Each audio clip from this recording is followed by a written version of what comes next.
Hello everyone. तो चलिए आज का क्लास स्टार्ट करते हैं। और आज का क्लास आपका 1000 गोल्डन रूल्स का नेक्स्ट पार्ट है, पार्ट नंबर 39। अगर आप लोग टेलीग्राम यूज़ करते हो तो वहाँ पर सर्च करना त्रिगीतम, एक ग्रुप दिखाई देगा आपको, त्रिगीतम 4M क्लब। बस इतना सर्च करोगे एक ग्रुप दिखाई देगा आपको, है ना, त्रिगीतम 4M क्लब। इसको आप ज्वाइन कर सकते हो। अब ज़रा बात करें कि ये सारे लेक्चर्स के आपको PDF कहाँ पर मिलेंगे, तो उसका लिंक आपको दे रखा हूँ यहाँ पे कमेंट में और डिस्क्रिप्शन में भी। जाना, लिंक पर क्लिक करना, एक ऐप डाउनलोड करना, उस ऐप पे सारा सिस्टमेटिक वे में दे रखा हूँ, ठीक है। सारे PDFs आपको वहाँ पर मिल जाएंगे। अगर आपको पर्सनल गाइडेंस ज्वाइन करना है अगर, तो आप मुझे इस व्हाट्सएप नंबर पर मैसेज करोगे, मैं आपको बताऊँगा वहाँ पर कि इसको ज्वाइन करने के क्या प्रोसीजर हैं और क्या क्या इसके फ़ायदे हैं। अब ज़रा बात करते हैं। देखो, आज जो एक रूल मैं बताने वाला हूँ, बस एक ही रूल बताने वाला हूँ और ये बहुत ही इम्पॉर्टेंट है। लोगों को समझ में नहीं आता कि इसके बीच कन्फ्यूज़न होता क्या है। तो ज़रा देखते हैं। कई बार टू के बारे में काफ़ी ज़्यादा कन्फ्यूज़न होता है एग्ज़ाम में। टू क्यों कन्फ्यूज़न होता है? क्योंकि टू तो एक प्रेपोजिशन भी है और एक इन्फिनेटिव की तरह भी काम करता है ना। जैसे टू गो कहते हैं, टू का फर्स्ट, टू प्लस वर्ब का फर्स्ट फॉर्म, है ना। फिर आगे कहते हैं हम लोग, कोई भी एग्जांपल ले लो, टू टू वांट कहते हैं, है ना। तो यहाँ पर क्या है कि टू प्लस वर्ब का फर्स्ट फॉर्म जो है ये इन्फिनेटिव कहलाता है। लेकिन कैसे डिफ्रेंशिएट करेंगे हम लोग कि यहाँ पर टू जो है ये इन्फिनेटिव की तरह आया है या फिर एक प्रेपोजिशन की तरह आया है। अगर इन्फिनेटिव की तरह आया है तो इन्फिनेटिव का रूल आपको जानना होगा, और अगर प्रेपोजिशन की तरह यहाँ पर यूज़ हुआ है तो इसका यूज़ क्या है एज ए प्रेपोजिशन, ठीक है। अब जरा बात करते हैं। देखो, अभी पहले हम लोग एक क्वेश्चन से स्टार्ट करेंगे, समझने की कोशिश करेंगे। आपको यहाँ पर क्या करना है, एरर फाइंड आउट करना है, ठीक है। यहाँ पर मैं 6 एग्जांपल्स दे रखा हूँ, 6 क्वेश्चन दे रखा हूँ। यहाँ पर 6 क्वेश्चंस में आपको करना क्या है, 6 क्वेश्चंस में आपको एरर फाइंड आउट करना है। ज़रा ध्यान दो, इसको अगर आप ट्राई करते हो ना तो बखूबी आप समझ पाओगे कि मैं बताना क्या चाहता हूँ आपको, ठीक है। तो ज़रूर ट्राई करो, वीडियो को पॉज करो, ये सारे क्वेश्चंस को ट्राई करो कि इसमें एरर है कहाँ पर। ज़रा देखो, यहाँ पर यह है कि Australia is close to win the match. इसमें क्या एरर है आप मुझे बताओगे। नेक्स्ट है यहाँ पर, he is decorating the house with a view to sell it. Next है, we are looking forward to go to Switzerland next month. ये दोनों क्वेश्चन बहुत ही सामान्य क्वेश्चन है, क्योंकि इसके बेस पर आप प्रैक्टिस पहले से भी किए होंगे, है ना। तो आपको समझ में आ भी गया होगा कि यहाँ पर क्या होना चाहिए, क्योंकि लुकिंग फॉरवर्ड टू या फिर लुक फॉरवर्ड टू के बाद क्या होता है, वर्ब का कंटिन्यूअस फॉर्म आता है ना। ये आप पहले से भी जानते होंगे। फिर यहाँ पर विथ या व्यू टू के बाद भी यहाँ पर वर्ब का फोर्थ फॉर्म यानी कि कंटिन्यूअस फॉर्म ING वाला फॉर्म आता है, इसलिए ये गलत है। ये आप कैच कर पा रहे होगे, लेकिन बाकी क्वेश्चन को भी ट्राई करो, ठीक है। जैसे फर्स्ट वाला है, Australia is close to win the match. ये पढ़ने में कितना स्मूथ लगता है, लेकिन फिर भी यहाँ पर एरर है। अब आपको बताना है एरर क्या है, यहाँ पर क्या होना चाहिए, है ना। अगर वहाँ पर कुछ एरर है तो क्यों है और उसका सलूशन क्या है, इसके बारे में भी आप ज़रा सोचो। नेक्स्ट क्वेश्चन देखो, यहाँ पर है, he is fully committed to continue this adventure. इसमें भी आपको फाइंड आउट करना है। नेक्स्ट क्वेश्चन है आपका, देखो, scientist are developing an alternative approach to treat the disease. इसमें फाइंड आउट करो। We were accustomed to work together. इसमें फाइंड आउट करो कि क्या एरर है। एरर सब में है, ठीक है। तो अब जरा हम लोग सोल्यूशन पे आते हैं, समझने की कोशिश करना। सोल्यूशन ये कहता है कि जब भी कोई प्रेपोजिशन हो, मतलब एक कॉन्सेप्ट आप पहले भी जानते हो, है ना, मैं बता चुका हूँ पहले भी, कि जब भी कोई प्रेपोजिशन के बाद कोई वर्ब आता है तो वो वर्ब जो होता है एज ए जेरेंड काम करता है, यानी कि वर्ब का फोर्थ फॉर्म होना चाहिए, कंटिन्यूअस फॉर्म होना चाहिए, ING वाला फॉर्म होना चाहिए। तो देखने वाली बात है कि क्या ये टू है, ये प्रेपोजिशन है, या फिर टू विन जो है ये इन्फिनिटिव की तरह आया है, ठीक है। फिर है यहाँ पर विथ ए व्यू टू, यहाँ पर टू सेल इन्फिनिटी है, या फिर एक टू जो यहाँ पर यूज हुआ है ये एज ए प्रपोजिशन आया है। इसी तरीके से इस टू को देखो। नेक्स्ट है यहाँ पर, he is fully committed to continue. देखो पढ़ने में कितना स्मूथ लगता है ये भी, है ना। अब यहाँ पर आपको कैच करना है कि टू यहाँ पर प्रपोजिशन की तरह आया है या फिर टू कंटिन्यू एज आपका इन्फिनिटी की तरह आया है ना। नेक्स्ट है इसी तरीके से अप्रोच टू ट्रीट। अब यहाँ पर टू ट्रीट आया है इन्फिनिटिव की तरह, या फिर टू यहाँ पर प्रीपोजिशन की तरह आया है। नेक्स्ट है अकस्टम्ड टू वर्क टुगेदर। यहाँ पर टू वर्क जो है ये क्या आया है, इन्फिनिटिव, या फिर टू यहाँ पर एज अ प्रीपोजिशन आया है। ठीक है, अब ये चीज़ आपको कैच करना है। देखो सबका मैं सॉल्यूशन बता देता हूँ। एक इसका सॉल्यूशन ये है, कॉन्सेप्ट ये है जो आप पहले से जानते हो कि अगर ये प्रीपोजिशन की तरह यहाँ पर यूज हुआ है तो इस प्रीपोजिशन के बाद कोई भी अगर वर्ब आया है तो वर्ब का आईएनजी फॉर्म होना चाहिए, वर्ब का कंटिन्यूअस फॉर्म होना चाहिए। जैसे देखो यहाँ पर क्या कह रहा है, ये Australia is close to win the match, ये बिल्कुल गलत है। होना क्या चाहिए, यहाँ पर होना चाहिए विन के जगह पर विनिंग। क्यों? क्योंकि टू यहाँ पर प्रीपोजिशन की तरह आया है, इन्फिनिटिव की तरह नहीं आया है। तो आप समझेंगे कि इन्फिनिटिव की तरह क्यों नहीं आया है ना, यही कन्फ्यूजन होता है। इसी तरीके से टू सेल के जगह टू सेलिंग होगा, टू गो के जगह टू गोइंग होगा, टू कंटिन्यू के जगह टू कंटिन्यूइंग होगा, फिर टू ट्रीट के जगह टू ट्रीटिंग होगा, और नेक्स्ट है आपका अकस्टम्ड टू वर्क के जगह पर टू वर्किंग होगा। क्यों? क्योंकि यहाँ पर जितने सारे टू का मैं एग्जाम्पल लिया हूँ सारे के सारे प्रीपोजिशन की तरह आया है। लेकिन यहाँ पर कन्फ्यूजन ये क्रिएट होता है कि कैसे समझेंगे कि ये प्रीपोजिशन है और कैसे समझेंगे कि ये इन्फिनिटिव नहीं है।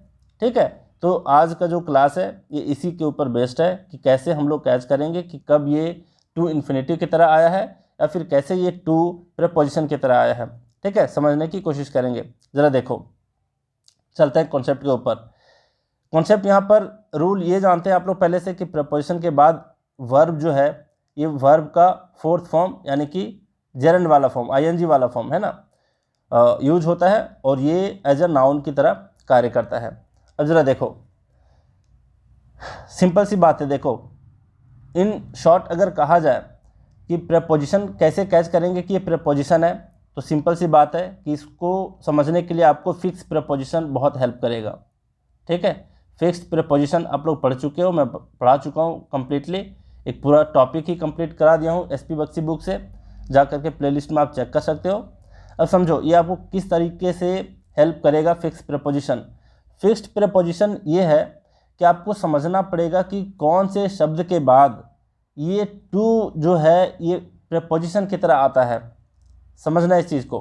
ठीक है, अब इसको हम लोग प्रोसीड करने से पहले एक छोटी सी बात समझेंगे कि फिक्स प्रीपोजिशन तो होता है, लेकिन ध्यान देना उसका मीनिंग चेंज होते ही हो सकता है उसके साथ का प्रीपोजिशन भी चेंज हो जाता है। तो यहाँ पर मेन मुद्दा ये है कि फिक्स प्रीपोजिशन से ज़्यादा इम्पोर्टेंस रखता है कि फिक्स मीनिंग, अगर उसका मीनिंग फिक्स है तो उसके साथ जो भी हम लोग फिक्स प्रीपोजिशन पढ़ते आए हैं वही प्रीपोजिशन होगा। अगर मीनिंग चेंज होता है तो वहाँ पर हो सकता है कि वहाँ पर प्रीपोजिशन भी चेंज हो जाए। ठीक है, और प्रीपोजिशन चेंज हो जाए, हो सकता है कि वहाँ पर मीनिंग चेंज होने के साथ साथ वहाँ पर इन्फिनिटिव की तरह काम करेगा। ठीक है, उस चीज़ को समझेंगे। जैसे मैं एक एग्जांपल लेता हूँ। देखो मैं बता चुका हूँ आपको कि अगर मैं कहूँ कि he is angry with you, angry with you, ठीक है, तो यहाँ पर हम जानते हैं कि विथ आया है, ये फिक्स प्रीपोजिशन है। कब? जब इसका मीनिंग ये हो कि किसी व्यक्ति के साथ आप गुस्से में हो तो यहाँ पर फिक्स क्या है, प्रीपोजिशन विथ। लेकिन अगर मैं कहूँ कि किसी के बिहेवियर पर आप क्या हो, गुस्से हो, है ना, एंग्री एट हिज बिहेवियर, तो वहाँ पर विथ नहीं होगा, एट हो जाएगा। क्यों होगा एट? क्योंकि अगर एंग्री एट समथिंग होता है तो वहाँ पर एट का यूज होता है, कोई पर्सन होता है तो वहाँ पर विथ का प्रयोग होता है। इस चीज़ को आप लोग पहले जानते हो। तो कहने का अर्थ ये है यहाँ पर कि फिक्स प्रीपोजिशन तब होता है जब उसका मीनिंग फिक्स होता है। तो इस चीज़ को आपको ध्यान में रखना पड़ेगा कि कुछ ऐसे शब्द हैं जिसके साथ टू जो है ये फिक्स प्रीपोजिशन की तरह आता है। क्लियर है? मुझे उम्मीद है आप लोग समझ पा रहे होंगे। मतलब कुछ ऐसे शब्द हैं जिसके फिक्स मीनिंग होते हैं और अगर वे सारे शब्द अपने उस फिक्स मीनिंग के साथ आता है तो समझ जाएंगे कि वहाँ पर टू जो है ये प्रीपोजिशन की तरह आया है। क्लियर? और अगर किसी दूसरे मीनिंग के साथ आया तो हो सकता है कि वहाँ पर वो प्रीपोजिशन की तरह काम नहीं कर रहा हो। जैसे यहाँ पर समझने की कोशिश करेंगे एग्जाम्पल के थ्रू।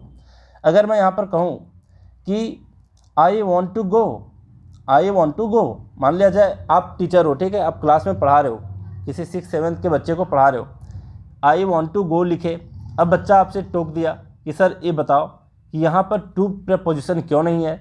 अगर ये टू प्रीपोजिशन है तो इसके बाद जो भी वर्ब आएगा वो आईएनजी फॉर्म में आना चाहिए, क्योंकि प्रीपोजिशन का रूल तो यही कहता है कि प्रीपोजिशन के बाद कोई भी वर्ब आईएनजी फॉर्म में होता है। तो फिर फर्स्ट फॉर्म में क्यों रखे, तो आपको समझाना पड़ेगा भाई कि यहाँ पर ये प्रीपोजिशन नहीं है। तो बच्चा पूछेगा कि क्यों नहीं है, तो आप ये उसको लॉजिक बताओगे कि यहाँ पर टू प्रीपोजिशन इसलिए नहीं है क्योंकि वांट के साथ आपका ये फिक्स प्रीपोजिशन की तरह टू नहीं आता है। बात समझ गए? मतलब ये प्रीपोजिशन तब होता जब हम जानते कि वांट के साथ हमेशा ही क्या होता है, फिक्स प्रीपोजिशन टू होता है ना। तो हम लोग जानते हैं कि वांट के साथ फिक्स प्रीपोजिशन टू नहीं होता। जैसे अगर मान लिया जाए वांट के साथ टू फिक्स प्रीपोजिशन होता तो देखो ये वाला भी सेंटेंस सही होना चाहिए था, ये वाला है ना, I want to a pen कहते, क्योंकि वांट के साथ अगर यहाँ पर ये करेक्ट होता एज ए फिक्स प्रीपोजिशन होता तो यहाँ भी हम टू लगा सकते थे, है ना। लेकिन हम लोग जानते हैं कि वांट के साथ यहाँ पर क्या है, फिक्स प्रीपोजिशन टू नहीं आता, है ना। तो यहाँ पर आपको हेल्प करेगा समझने में फिक्स प्रीपोजिशन, और वो भी किस तरीके से, जब उसका मीनिंग फिक्स हो। इस चीज़ को भी आप ध्यान में रखना, ठीक है। अब जरा देखो, तो यहाँ पर आप समझ गए कि यहाँ पर टू गोइंग क्यों नहीं होगा, क्योंकि भाई वांट के साथ फिक्स प्रीपोजिशन टू नहीं होता, इसलिए यहाँ पर टू गो क्या है, आपका इन्फिनेटिव है, करेक्ट। जैसे आई वॉन्ट या पेन कहेंगे, ना कि आई वॉन्ट टू या पेन कहेंगे, क्योंकि वांट के साथ आपका टू फिक्स प्रीपोजिशन नहीं होता। क्लियर? अब इस वाले कॉन्सेप्ट को समझो, नेक्स्ट एग्जाम्पल को। यहाँ पर है, पढ़ने में तो अच्छा लगता है, देखो इसको पढ़ के, Australia is close to win the match, जबकि ये बिल्कुल गलत है। क्यों? क्योंकि क्लोज के साथ यहाँ पर, क्लोज मतलब किसी चीज़ से नज़दीक होने के सेंस में, मतलब अगर इसका मीनिंग फिक्स है नज़दीक होने के सेंस में, तो क्लोज के साथ कौन सा प्रीपोजिशन आता है, टू प्रीपोजिशन आता है ना। और मैच जीतने की ये नज़दीक है ना, विन करने की ये नज़दीक है, तो नज़दीक के सेंस में यहाँ पर आया है इसका मीनिंग। तो क्लोज के साथ कौन सा प्रीपोजिशन आता है, टू प्रीपोजिशन आता है, जो कि आपको जानना ही पड़ेगा, है ना। और जब जानते हैं कि क्लोज के साथ टू एज ए प्रीपोजिशन आता है, तो विन के बाद आपको किसको लिखना पड़ेगा, विनिंग को लिखना पड़ेगा। क्लियर है? तो इस चीज़ को आप समझ पा रहे होंगे कि इंडिया कहो, ऑस्ट्रेलिया कहो, Australia is close to winning the match, ये आपका बिल्कुल करेक्ट होगा, ठीक है। अब जरा बात करते हैं, देखो अब ये वाली जो बात मैं बोला कि भाई फिक्स प्रीपोजिशन तब फिक्स होता है जब उसका मीनिंग फिक्स होता है। समझने की कोशिश करो नेक्स्ट एग्जांपल से। जैसे मैं कहूँ कि I M pleased with you, अब प्लीज्ड के साथ अगर आपने पढ़ रखा है कि विथ फिक्स प्रीपोजिशन होता है, तो आप इस वाले सेंटेंस को भी देखोगे तो आपको यही समझ में आएगा कि सर ने बताया था कि प्लीज़ के साथ आपका विथ प्रीपोजिशन आता है, तो फिर यहाँ पर विथ गया कहाँ, तो यहाँ भी आप ढूंढने की कोशिश करोगे कि विथ गया कहाँ, है ना। तो समझना आपको ये होगा यहाँ पर कि प्लीज्ड के साथ विथ तब लगता है जब आप खुश हो किसी पर्सन से, तब वहाँ पर हम लगाते हैं विथ। क्लियर? तो ज़रूरी नहीं है कि हमेशा किसी वर्ड के साथ फिक्स प्रीपोजिशन ही आता है, उसका संदर्भ आपको समझना पड़ेगा, उसका मीनिंग समझना पड़ेगा कि जिस मीनिंग के साथ हम फिक्स प्रीपोजिशन को याद किए थे, क्या वो मीनिंग वहाँ पर दे रहा है या नहीं। तो यहाँ पर पर्सन के सेंस में दे रखा है, तो यहाँ पर हम प्लीज्ड के साथ विथ लगाएंगे, है ना। लेकिन यहाँ पर देखो टू इन्फॉर्म, यहाँ पर इन्फिनिटी आ गया, है ना। तो समझना ये होगा कि I am please to inform you that my brother is getting married next week, ठीक है। तो आपको ये समझना होगा कि कब ये फिक्स प्रीपोजिशन टू है, और अगर ये फिक्स प्रीपोजिशन किसी वर्ड के साथ टू नहीं है तो एज ए इन्फिनिटिव आएगा, है ना। चलिए इतना आप समझ पा रहे होंगे। तो कंक्लूजन क्या है, देखो कंक्लूजन क्या है कि कैसे समझेंगे कि टू जो है ये प्रीपोजिशन है या फिर ये इन्फिनिटिव है। देखो यहाँ पर आपको ये समझना पड़ेगा कि टू प्रीपोजिशन तब होगा जब किसी वर्ड के साथ टू प्रीपोजिशन फिक्स्ड आता ही आता है, और वो अपने फिक्स्ड मीनिंग के साथ आता है। तो इस चीज़ को आपको ध्यान में रखना पड़ेगा। देखो कि अब ऐसे वर्ड्स को याद रखो जिसके साथ टू प्रीपोजिशन आता ही आता है, और वो भी किस तरीके से, with the same sense a meaning और फिर सिचुएशन गिवन बिलो, मतलब ब्रैकेट में जो भी मीनिंग यहाँ पर दिया हुआ है, अगर उसी मीनिंग के साथ ये सारे वर्ड्स आते हैं तो समझना कि इसके बाद लगने वाला टू क्या है, फिक्स प्रीपोजिशन है, और उसके बाद प्रीपोजिशन के बाद कौन सा वर्ब आएगा, वर्ब का आईएनजी फॉर्म वाला आएगा। करेक्ट है? चलो मैं एक बार फिर से कॉन्सेप्ट को दोहरा देता हूँ। पहला कॉन्सेप्ट क्या कह रहा है? पहला कॉन्सेप्ट ये है कि किसी भी प्रपोजिशन के बाद अगर वर्ब आता है तो वो वर्ब का आईएनजी फॉर्म में होना चाहिए। लेकिन सबसे बड़ा झंझट होता है जब टू का केस आता है ना, कि टू को प्रेपोजिशन माने या फिर इन्फिनेटिव माने। तो हम प्रेपोजिशन इसको तब मानेंगे जब ये किसी वर्ड के साथ अपने फिक्स्ड मीनिंग के साथ एज ए फिक्स प्रेपोजिशन आया हो, है ना। तो कुछ ऐसे वर्ड्स होते हैं जिसके बाद टू फिक्स प्रेपोजिशन आता ही आता है अपने फिक्स मीनिंग के साथ। ध्यान रखना, मैं बार बार एम्फेसाइज कर रहा हूँ मीनिंग, उसका मीनिंग फिक्स होना चाहिए, है ना। जिस मीनिंग से के साथ याद किए हो सेंटेंस में, अगर वही मीनिंग दे रहा हो तभी हम उसको टू को क्या मानेंगे? फिक्स प्रेपोजिशन मानेंगे। क्लियर? ज़रा देखो, इसके बेस पर क्वेश्चन आप लोग प्रैक्टिस पहले भी किए हो, है ना। देखो, विथ ए व्यू टू, इसके बाद जानते हो, याद कर लेते हो कि इसके बाद क्या आना चाहिए। इसके बाद आपका वर्ब का फोर्थ फॉर्म यानी कि आईएनजी वाला फॉर्म आना चाहिए। एक ये भी आप लोग याद करते हो, है ना। डबल स्टार दे रखा हूँ यहाँ पर ताकि आप लोग ध्यान रखो, काफ़ी इंपॉर्टेंट है। लुक फॉरवर्ड टू के बाद कौन सा वर्ब आता है? वर्ब का आईएनजी फॉर्म आता है ना। तो इसी तरीके से आपको क्या ध्यान में रखना होगा कि क्लोज के बाद टू आता है। अब ऐसा नहीं कह सकते कि he is my close to friend, ऐसा नहीं कह सकते। क्यों नहीं कह सकते? देखो, क्योंकि क्लोज फ्रेंड जो है आपका, ये आपका कंपाउंड नाउन की तरह काम करता है। तो ऐसा नहीं कह देना कि क्लोज टू फ्रेंड कह देंगे यहाँ पर, नहीं, ऐसा बिल्कुल नहीं। क्लोज के बाद टू फिक्स प्रपोजिशन तब होता है जब इसका मीनिंग होता है के नज़दीक, किसी चीज़ के नज़दीक।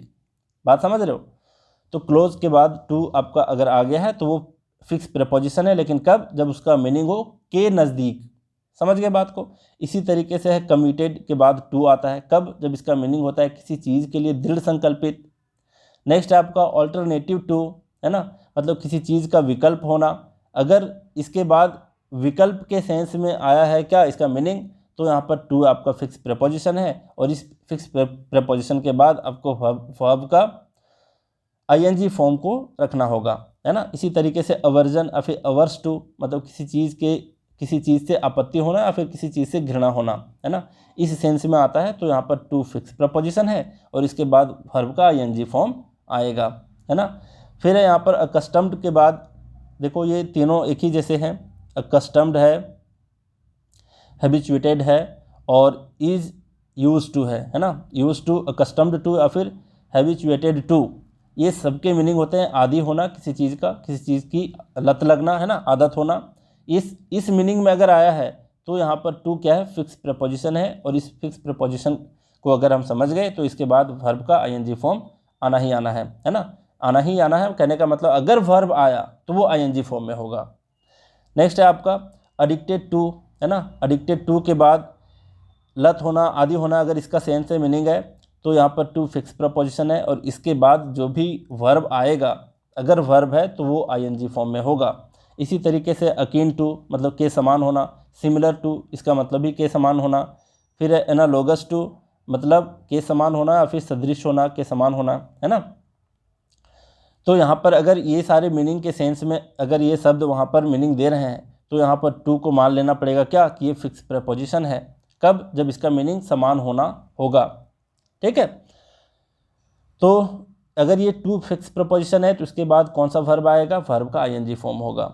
चलिए नेक्स्ट देखिए, एलर्जिक टू। एलर्जिक टू कहने का मतलब क्या है? कि हैविंग अ स्ट्रॉन्ग डिसलाइक, मतलब बिल्कुल नापसंद होना, है ना। अगर बिल्कुल नापसंद होने के सेंस में इसका मीनिंग दे रखा है तो समझ जाओ कि एलर्जिक के बाद टू फिक्स प्रपोजिशन है, और इसके बाद वर्ब अगर आया है तो वो वर्ब आईएनजी फॉर्म में होगा। इसी तरीके से प्रेफरेबल के बाद अगर टू है, जिसका मतलब ये निकलता है किसी चीज़ से बेहतर लगना, है ना, मतलब अगर वहाँ हम तुलना कर रहे होते हैं तो यहाँ पर प्रेफरेबल के बाद टू जो है ये फिक्स प्रपोजिशन होगा, और टू फिक्स प्रपोजिशन अगर है तो उसके बाद आने वाला वर्ब किस में होगा?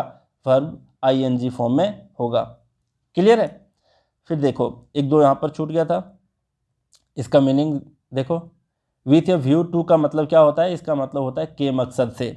जैसे यहाँ पर मैं आपको बताऊँ कि he is decorating the house with a view to selling it, है ना, मतलब वह घर को बेचने के मकसद से क्या कर रहा है? उस घर को सजा रहा है ना। तो यहाँ पर के मकसद से इस मीनिंग में अगर आया है तो टू यहाँ पर फिक्स प्रपोजिशन है, और इसके बाद वर्ब अगर आएगा तो वो किस फॉर्म में होगा, आईएनजी फॉर्म में। जैसे विथ अ व्यू टू यहाँ पर था, इसके बाद सेलिंग वर्ब आया है, किस फॉर्म में, आईएनजी फॉर्म में है ना, वर्ब का आईएनजी फॉर्म में है। इसी तरीके से देखो यहाँ पर है लुक फॉरवर्ड टू का मतलब होता है किसी चीज़ की उम्मीद होना, है ना, लुक फॉरवर्ड टू का मतलब होता है किसी चीज़ की उम्मीद होना। अगर ये इसका मीनिंग किसी चीज़ की उम्मीद होना है तो टू यहाँ पर फिक्स प्रीपोजिशन है, और अगर ये प्रीपोजिशन है तो इसके बाद आने वाला वर्ब आईएनजी फॉर्म में होगा। जैसे है we are looking forward to going to Switzerland next month, मतलब हम अगले महीने स्विट्ज़रलैंड जाने की उम्मीद कर रहे हैं, है ना। तो लुकिंग फॉरवर्ड टू के बाद वर्ब का आईएनजी फॉर्म गोइंग आया है, समझिए बात। फिर आगे ज़रा देखते हैं क्लोज टू। क्लोज टू का मतलब के नज़दीक होना। अब इसका मतलब ये नहीं है कि this shop is close to ऐसा लिख देंगे, क्यों, क्योंकि यहाँ पर क्लोज नज़दीक के सेंस में नहीं दे रहा है, ये बंद होने के सेंस में दे रहा है। अगर इसका मीनिंग के नज़दीक होता तो यहाँ पर हम टू देते ही देते, लेकिन सेंटेंस पढ़ करके तो ये समझ में आ रहा है ना कि ये नज़दीक होने का सेंस नहीं दे रहा है, ये बंद होने के सेंस में दे रहा है, मतलब दुकान अभी बंद है ना। तो ज़रा देखो क्लोज टू के बाद अगर इसका मतलब क्लोज टू का मतलब के नज़दीक है तो इसको मानेंगे टू को फिक्स प्रीपोजिशन।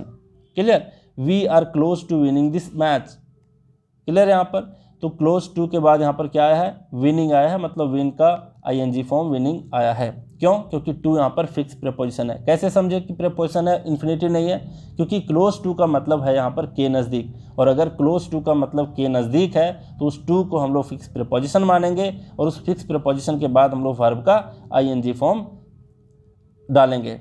ठीक है, नेक्स्ट है कमिटेड टू, जिसका मतलब किसी चीज़ के लिए दृढ़ संकल्पित होना।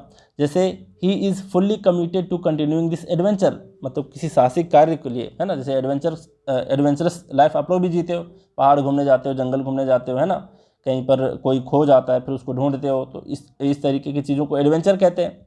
तो ये क्या कह रहा है कि ही इज़ फुल्ली कमिटेड, मतलब वह बहुत ही दृढ़ संकल्पित है किस चीज़ को कंटिन्यू करने के लिए, एडवेंचर लाइफ को कंटिन्यू करने के लिए। तो यहाँ पर कमिटेड टू कंटिन्यू नहीं कहेंगे, कमिटेड टू कंटिन्यूइंग कहेंगे। क्यों, आईएनजी फॉर्म में क्यों आएगा, क्योंकि टू यहाँ पर फिक्स प्रीपोजिशन है। क्यों, क्योंकि कमिटेड टू का मतलब यहाँ पर मीनिंग निकल रहा है दृढ़ संकल्पित होना। क्लियर है, तो कहने का मतलब है कि कमिटेड टू का मीनिंग अगर निकल के आए, किसी चीज़ के लिए दृढ़ संकल्पित का मीनिंग लेकर के आए, तो यहाँ पर टू फिक्स प्रीपोजिशन है, और अगर ये फिक्स प्रीपोजिशन है तो इसके बाद आने वाला वर्ब आईएनजी फॉर्म में होगा। क्लियर, फिर है ऑल्टरनेटिव टू, है ना, किसी चीज़ का विकल्प होना। जैसे यहाँ पर बोला है scientist are developing an alternative approach to treating this disease, है ना। देखो अप्रोच टू, यहाँ पर ऑल्टरनेटिव अप्रोच है ना, उसके बाद टू आया है, तो ये टू फिक्स प्रीपोजिशन है। क्यों, क्योंकि इसका मीनिंग है विकल्प होना, है ना। इसके बाद जो भी वर्ब आया है ट्रीट आया है, तो ये आईएनजी फॉर्म में ट्रीटिंग में है। क्लियर, फिर अवर्स टू या फिर अवर्जन, जिसका मतलब होता है किसी चीज़ से आपत्ति होना, घृणा होना। जैसे I was not averse to fighting with anyone who challenged me, यहाँ पर क्या बोल रहा है कि मुझे चुनौती देने वाले किसी भी व्यक्ति से लड़ने में मुझे कोई आपत्ति नहीं थी, है ना। यहाँ पर वॉज है तो यहाँ पर थी या फिर था, जो भी है ना, था होगा यहाँ पर। क्लियर, हु चैलेंज्ड मी। अब यहाँ पर समझने वाली बात है कि अवर्स है यहाँ पर अवर्स टू, जिसका मीनिंग क्या है, जिसका मतलब है किसी चीज़ से आपत्ति होना। मतलब इस सेंटेंस का मीनिंग समझे आप लोग। इसका मतलब है कि अगर कोई मुझे चुनौती दे दिया, कोई व्यक्ति लड़ने के लिए, तो मैं आसानी से लड़ लेता था, है ना, मुझे इसमें कोई आपत्ति नहीं था। क्लियर, तो यहाँ पर समझ पा रहे हो कि किसी चीज़ से आपत्ति होने के सेंस में अगर अवर्स टू का मीनिंग निकला है, घृणा होने के सेंस में अगर निकला है, तो जाहिर सी बात है हम किसका यूज़ करेंगे, अवर्स टू के बाद वर्ब का आईएनजी फॉर्म लगाएंगे, क्योंकि टू यहाँ पर क्या है, फिक्स प्रीपोजिशन है। चलिए नेक्स्ट है accustomed to, habituated to, is या फिर is use to, am use to, are use to, है ना। ये सारे का मीनिंग होता है आदी होना, आदत होना। अगर आदत होने के सेंस में, आदी होने के सेंस में इसका मीनिंग है तो टू को हम लोग फिक्स प्रीपोजिशन मानेंगे, और अगर ये प्रीपोजिशन है तो इसके बाद आने वाला वर्ब आईएनजी फॉर्म में होगा। जैसे यहाँ पर बोला है we are accustomed to working together. ज़रा देखो यहाँ पर क्या है कि हमें एक दूसरे के साथ काम करने की आदत थी, है ना, फिर हम आदी थे इस चीज़ के, एक दूसरे के साथ काम करने के। अब यहाँ पर काम करना क्या है, एक वर्ब है तो आईएनजी फॉर्म में आया, लेकिन ज़रा ध्यान देना, टुगेदर को हटा देते हैं, वर्क से आईएनजी को भी हम लोग हटा देते हैं तो भी ये करेक्ट होता। क्यों? We are accustomed to work, मतलब वर्क यहाँ पर सिंपल क्या है, नाउन है, ठीक है, नाउन है, ना कि यहाँ पर वर्ब है। अगर ये वर्ब है, जैसे अभी ये वर्ब है, देखो अगर ये वर्ब है तो यहाँ पर आईएनजी फॉर्म में होगा, है ना। टुगेदर को यहाँ से हटा देते तो क्या होता, हम लोग वर्क लिख सकते थे एज अ नाउन। तो यहाँ पर समझने वाली बात है कि टू प्रीपोजिशन के बाद आपका नाउन भी आ सकता है, या फिर अगर वर्ब है तो उसको नाउन बनाना पड़ेगा। तो वर्ब कोई नाउन कब बनता है, जब वो जेरेंट फॉर्म में होता है। जेरेंट फॉर्म में कब होता है, जब वर्ब का आईएनजी फॉर्म होता है। क्लियर। इसी तरीके से हैबिचुएटेड वाला है कि Rajni is habituated to getting up early, है ना। अब जरा देखो यहाँ पर हैबिचुएटेड टू है ना, आदि होने का सेंस दे रहा है, ये मीनिंग दे रहा है। तो इसके बाद जो भी वर्ब है उसको आईएनजी फॉर्म में रखना पड़ेगा, क्योंकि टू यहाँ पर क्या है, फिक्स प्रीपोजिशन है ना। कैसे समझे फिक्स प्रीपोजिशन है, क्योंकि इसका मीनिंग है आदि होना, आदत होना। तो यहाँ पर हैबिचुएटेड के बाद आने वाला टू आपका फिक्स प्रीपोजिशन है। क्लियर। चलिए नेक्स्ट है यहाँ पर I am a teacher so I am used to speaking in public. देखो so I am used to speak नहीं बोल सकते, क्यों? क्योंकि यहाँ पर स्पीकिंग यहाँ वर्ब है और वर्ब इसके बाद आईएनजी फॉर्म में आता है, किसके बाद, यूज्ड टू के बाद। क्लियर। क्योंकि टू यहाँ पर फिक्स प्रीपोजिशन है। फिर addicted to, Raju is addicted to watching Hollywood movies, है ना। आदि होना, लत होना है अगर इसका मीनिंग, तो एडिक्टेड टू के बाद वर्ब का आईएनजी फॉर्म आएगा। क्यों? क्योंकि टू जो है फिक्स प्रीपोजिशन है और हम जानते हैं कि प्रीपोजिशन के बाद आने वाला वर्ब आईएनजी फॉर्म में होता है। फिर अकीन टू, इसका मतलब होता है के समान होना। तो listening to his life stories akin to reading a good adventurous knowledge, है ना, एडवेंचर नॉलेज भी कह सकते हैं।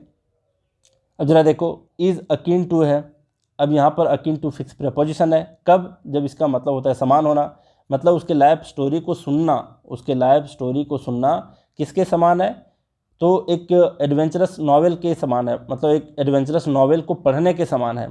समझ रहे हो। तो यहाँ पर क्या है, रीडिंग आया है जो कि आईएनजी फॉर्म में आया है। क्यों? क्योंकि अकीन टू यहाँ पर फिक्स प्रीपोजिशन है।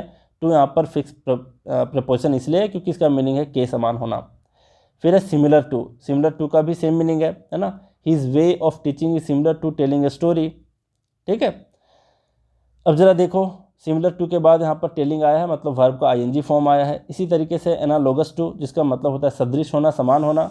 This process is analogous to estimating, programming and monitoring a construction project. देखो यहाँ पर एनालॉगस टू जो है फिक्स प्रीपोजिशन है। कब? जब इसका मीनिंग होता है के समान होना, है ना। उसके बाद देखो एस्टिमेटिंग, प्रोग्रामिंग, मॉनिटरिंग, है ना, ये सारे जो भी वर्ब आए हैं ये आईएनजी के फॉर्म में आए हैं। नेक्स्ट है आपका क्या 14 नंबर में एलर्जिक टू, मतलब to have a strong dislike, इसका मतलब होता है बिल्कुल नापसंद होना, है ना। अगर ये मीनिंग इसका दे रहा है नापसंद होने के सेंस में, तो एलर्जिक के बाद टू जो भी आता है ये फिक्स प्रीपोजिशन होता है टू, और अगर ये फिक्स प्रीपोजिशन है तो इसके बाद जो भी वर्ब आएगा वो आईएनजी फॉर्म में आएगा। क्लियर।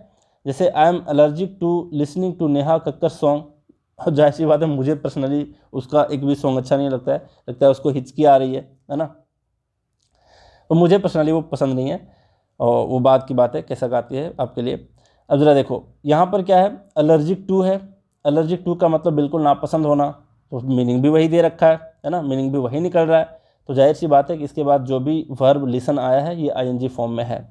फिर प्रेफरेबल टू, जिसके बाद आपका आईएनजी फॉर्म में आएगा वर्ब अगर आया है तो। कब? जब यहाँ पर इसका मीनिंग निकलता है किसी चीज़ से बेहतर लगना। से the time comes when dying seems preferable to staying alive, मतलब समय एक बार ऐसा आता है जब लगता है कि जीवित रहने से अच्छा है मर जाना, है ना, बेहतर लगना। अब जरा देखो बेहतर लगने के सेंस में यहाँ पर दे रखा है प्रीफरेबल टू का मीनिंग, तो जाहिर सी बात है कि यहाँ पर जो भी टू आया है ये फिक्स प्रीपोजिशन की तरह आया है, और अगर ये प्रीपोजिशन है तो इसके बाद आने वाला जो भी वर्ब होगा ये आईएनजी फॉर्म में होगा। क्लियर है। तो एक बार फिर मैं रिपीट कर देता हूँ, सेम एग्जाम्पल्स में यहाँ पर एज अ क्वेश्चन ले रखा था, देख लो, इसको ट्राई करना फिर से पढ़ के, और पीडीएफ तो मैं अपलोड कर दूंगा वहाँ पर। फिर से एक बार देख लो कि कॉन्सेप्ट किसके बारे में था। कॉन्सेप्ट था कि टू जो है ये काफ़ी कन्फ्यूजिंग है। कब? कि भाई ये प्रीपोजिशन की तरह आया है या फिर इन्फिनेटिव की तरह आया है। तो हम अभी समझे कि प्रीपोजिशन की तरह तब आएगा जब ये फिक्स प्रीपोजिशन की तरह आया हुआ होगा। तो फिक्स प्रीपोजिशन आपको जानना ही पड़ेगा, ये मेमोरी बेस्ड भी है, कॉन्सेप्ट तो आप लोग समझ गए कि प्रीपोजिशन के बाद क्या आता है, आईएनजी फॉर्म में कोई भी वर्ब आता है, ये तो कॉन्सेप्ट रहा। लेकिन फिक्स प्रीपोजिशन आपको हेल्प करेगा यहाँ पर मतलब मेमोरी यहाँ पर आपको हेल्प करेगा फिक्स प्रीपोजिशन को समझने में। तो आपको दो चीज़ों को ध्यान में यहाँ पर रखना है। कॉन्सेप्ट ये है कि प्रीपोजिशन के बाद वर्ब का आईएनजी फॉर्म आता है, तो टू यहाँ पर प्रीपोजिशन तब होगा जब किसी फिक्स प्रीपोजिशन को उसके फिक्स्ड मीनिंग के साथ हम याद कर रखे होंगे, है ना। एग्जाम्पल्स में बहुत सारा दे दिया हूँ, मुझे लगता है इससे बाहर कोई क्वेश्चन पूछेगा नहीं, अगर पूछ भी दिया तो, है ना, और पूछा भी गया है कई बार, आप लोग देखे भी होंगे। ठीक है, क्लियर है यहाँ तक कॉन्सेप्ट? तो समझ गए कि यहाँ पर कब इन्फिनेटिव होता है, कब प्रीपोजिशन होता है। जैसे यहाँ पर हम लोग देखे थे टू गो, यहाँ पर इन्फिनेटिव है, क्यों? क्योंकि वांट के बाद टू जो है ये फिक्स नहीं होता, है ना। अगर ये फिक्स नहीं है टू तो इसको इन्फिनेटिव कहेंगे, है ना।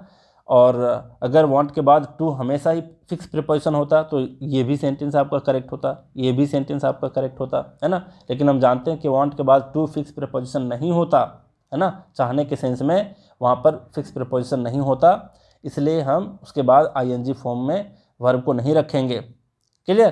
तो यहाँ तक आप लोग समझ गए हो। ये वाला एग्जाम्पल देख लेना किसी से पूछ करके, जो दोस्त आपके ग्रामर पढ़े हैं उसको पूछना कि भाई बताओ इसमें क्या एरर है ना। जो भी आपके फ्रेंड हैं, जो भी आपके मेंटर हैं, आप उनसे डिस्कस कर सकते हो और मैच कर सकते हो कि जो मैं कॉन्सेप्ट समझाया वो सेम बताते हैं कि अलग बताते हैं। ठीक है, जैसे कि Australia is close to win the match, और फिर Australia is close to winning the match. अगर वो कहे कि नहीं पढ़ने में ये ज़्यादा अच्छा लग रहा है, यही सही है, तो आप उनको बता सकते हो कि नहीं भाई यहाँ पर टू विनिंग होगा, इसके पीछे का कॉन्सेप्ट ये है। क्या कॉन्सेप्ट है कि क्लोज टू जो है आपका फिक्स प्रीपोजिशन होता है नज़दीक के सेंस में, है ना। जब इसका मीनिंग, इसका सेंस नज़दीक होता है तो इसका ये फिक्स प्रीपोजिशन होता है, और अगर ये प्रीपोजिशन है तो इसके बाद हम विनिंग देंगे, ना कि सिंपल विन। क्लियर है? तो चलिए, सारे कॉन्सेप्ट को मैं बता दिया हूँ, रिपीट भी कर दिया हूँ। नहीं समझ में आई कोई बात तो आप वीडियो को रिपीट करके देखो। हमेशा कहता हूँ कि revision is the key Mantra of success, तो आप इसको क्या करना, बार बार रिपीट करके देखना। ठीक है, तो चलिए आज का क्लास हम लोग यहीं रैप अप करते हैं। Thank you very much.